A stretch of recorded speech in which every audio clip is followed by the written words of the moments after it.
Прозвучал гимн Кыргызской республики, уважаемые друзья, нашего государства. Ну и теперь национальный гимн Японии.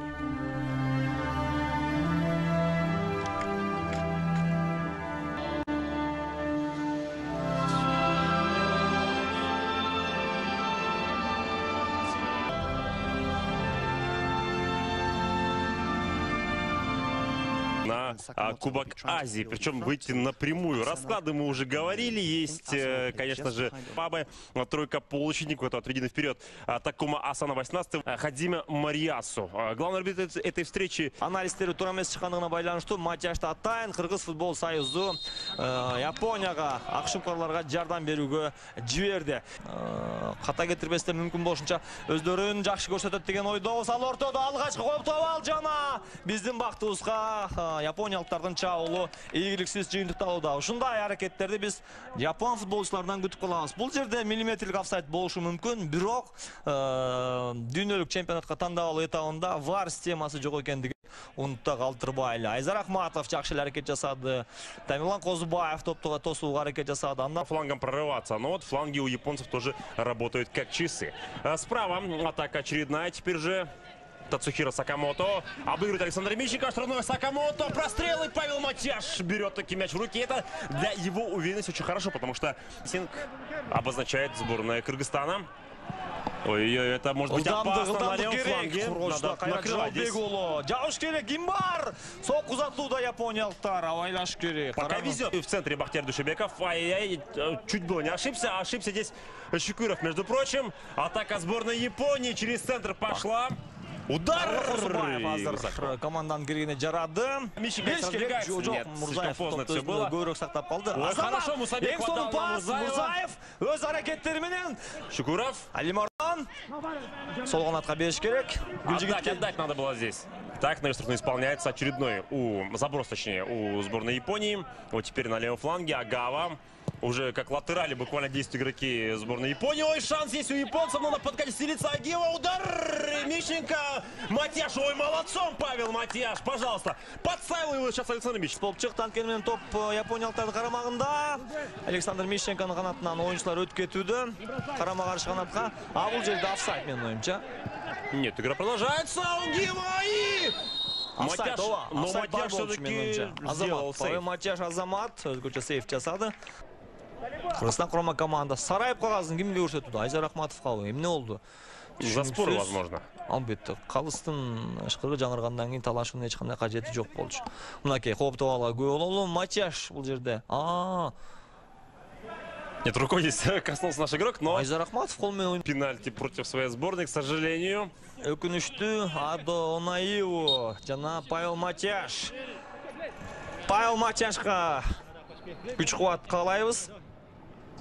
Узатылган сокку жана дарбаза Кыргызстан курама командасы топ тагыраагы дарбазанын ичинде. Кыргызстан курама командасынын дарбазасына копол ойногон деп калыстар чечим чыгарган болчу. Павел Матяш топтун жөнөлүшүн таба алган жок. Тапса да жетмек эмес, анткени Адо Онаивунун соккусу абдан таамай жана так болду. С пенальти, тем более, забила лишь Япония. С подаренного пенальти. Вот теперь хороший момент на полуфланге правом. И Матяш здесь, и второй гол, к сожалению. Вот здесь, кстати говоря, ошибся Матяш. Ошибся, потому что он именно здесь на перехват выходил этого мяча, и она его. Күнөлүгүнгө чейин япониялык оюнчу мына ушул жерден караңызчы, канча кыргызстандык оюнчудан өтүп кеткендигин көрсөңүз болот. Мына өзү жалгыз 4 оюнчуну артта калтырды. 4-төө тең эмне кыларын билбей калып калды. Айзар Ахматов болсо бир атаандашын, бир топту карап эмне кыларын билбей жатат. Эсеп 2-0, өкүнүштүү. Да, Рустамов, Душебеков, Мищенко, кстати говоря, здесь свой фланг потерял. И вот здесь вот Ахматов, автогол. Да, к сожалению, сегодня не день пока что Айзара Ахматова. Топту чыгарууга аракет жасаган. Да. Ну вот на его записал гол. Может быть, он потом коснулся в конце мяча. С этой Японией можно играть. И в начале матча, да, очень большая надежда была у наших. И когда вперед пошли Аллакулов, Мурзаев в том числе. А вот Анаиву третий мяч, пожалуйста, хитрик. Прошла передача, и Анаиву забивает гол головой. С пенальти, соответственно, потом забивает с передачи, то есть правая, левая, и теперь головой забил. У нас Сара. Биринчи таймда биз Мьянманы 5-0 эсебинде артта калтырган болсок, япониялыктар азырынча эсеп самдарын 3-0 жеткизип койду. Да, противоход здесь пробил Павлу Матишу. Здесь, ну, защита на самом деле упустила. Рустамов, Бақтияр Дүйшөбеков, Тамерлан Қозыбаевтар екінші қабатта жақсы ойнау параларын білесіздер. Бирок Перекрутил мяч. узаткан. Ну да ладно, вернемся к этой игре пока что. Отбились. Удар еще один. Матяш берет его на сей раз. 38-я минута встречи. Кстати говоря... Алимардан Шукуров алдын көзде топты бағыттады. Тұрсынәлі Рустамов топты күтуді. Мурзаев топты өзіне сақтап қалды. Азамат Мурзаев. Жақсы соқ ұзатыларын білесіздер. Мурзаев пас. Кимге Гүлжигитті көзде ұзатқан болчу, бирок Мурзаевтың пасы. Хотя могли, да? Но убрали за собой, кстати говоря, в раздевалке. Ошол культура. Өзгөчө аракети менен, маданияты менен көпчүлүк үйрмандардын көңүл чордонунда болду. Кайрат Жыргалбек уулу балл этабында жалгыз голду азырынча Тажикстан курама командасы жаратты. Узатылган сокку. Бактияр Дүйшөбеков. Баха кандай чечим кабыл алат? Борбордук бөлүккө Мурзаев. Эреже бузулду. Жана стандарттык абал. Алимардан Шукуров кайрадан топтун алдында. Шықырық жаңырды. Екінші қабатта биіктете көтерілген топ. Қорғаушылар топты алыстатты. Гүлжигит Алықұлов топқа жетіп баруда. Дриблингін білез. Фархат Мусабеков. Гүлжигит Алықұлов. Жақшы. Азамат Гүлжигит Алықұлов. Жана. Пенальти. Пенальти надо давать. Есть пенальти, по-моему. Есть пенальти. Пенальти. Гүлжигит Алықұлов. Азамат. 3-1, где 3-1, там и 3-2, где 3-2, там и 3-3. Так, Милан Мурзаев имеет шанс забить свой очередной гол за сборную. Албетте, статистика үчүн, тарых үчүн Милан Мурзаев кезектеги голду жаратып коюуга абдан жакын экендигин дагы бир жолу айтып өтөлү.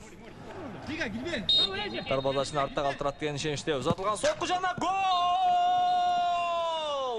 Милан Мурзаев өзүнүн бүгүнкү беттештеги алгачкы голун Кыргызстан курама командасы үчүн кезекте голун 14-й гол Мурзаева. Голу жана под перекладину как забил великолепно. Рекордту жаңыртты Азамат Мирлан Мурзаев. Исторический гол, друзья. Первый гол ворота сборной Японии. Кайра башынан башталмакчы. Алимардан Шукуров топ экинчи кабатка көтөрүп берди жана топ дарбазачы Эдди Кавасиманын колунда. Некий перерыв нужен нашей сборной, чтобы соорудить новую, хорошую атаку и сократить отставание в счете. Ой-ой-ой, момент здесь возникает опасный. Думали японцы, как бы эту атаку сделать, как бы раскидать наших игроков. Тут же получился перехват. Мурзаев, Шукуров. Налево отдать нужно, да, есть хороший шанс. Вот сейчас Гульджигит Алыкулов с мячом. Штрафной Гульджигит, бить можно Гульджигиту, но удар не получается промахиваться мимо мяча. Теперь второй темп атаки. Мусабеков, Мищенко. Интересная игра пошла теперь уже для нашей сборной, для наших болельщиков, в том числе, которые сейчас следят за этим матчем. Ай-яй, слишком поспешили, чуть слишком таким рьяным продвижением вперед была эта передача отдана. Бежать карьеру. Я понял, это чалуштурушуда, екінші қалып көтерілген топ жана Павел Матяш, Азамат.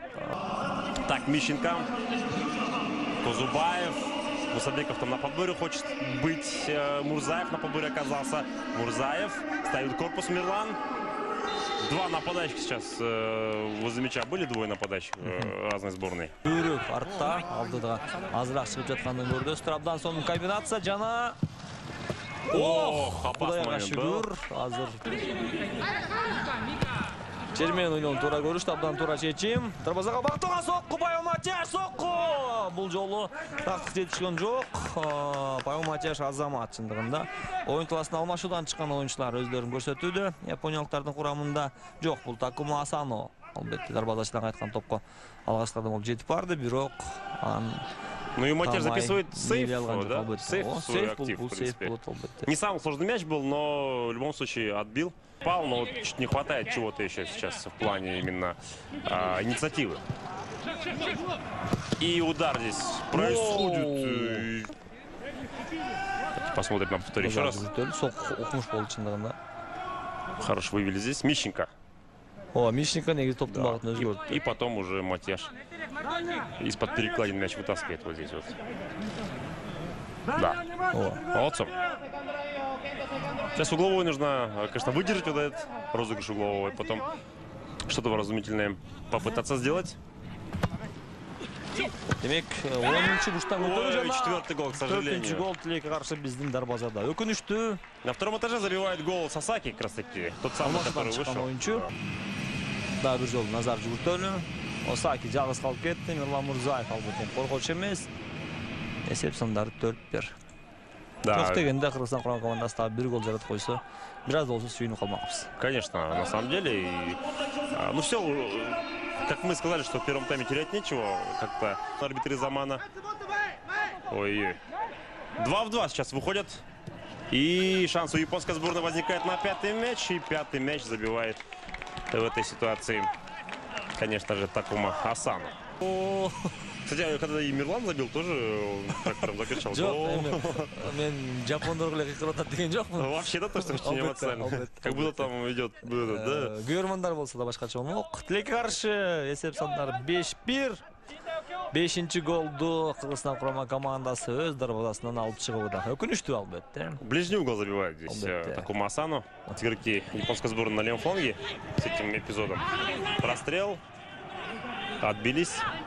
Агава. Наверное, исполняет Агава. Удар головой, но не получилось. Адо Наиву. Да, все сделал, отдыхать может. Низковато, наверное, штрафную, может быть, сейчас зацепит за мяч, но не достанет Айзар Акматов до этого мяча. Слишком далековато он находился от него. Oyuncular оқып бүтті, бұл жігітті жаттап бітішті. Қанткенде қаяқтан қачат. Ал ортада оңғалаттан япониялық ойыншылар қарсы шабуылға шығып бара жатышат. Екі ойыншыға бір ойыншы. Айзар Акматов соққы, Павел Матяш өз ордында. Жақынқы бұрыштықты мейледі азыр. Япониялық ойыншы.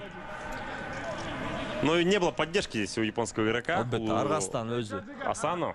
Топ тепті, бірақ Матяш. Дубль хотел он сделать. Уже он забил сегодня гол.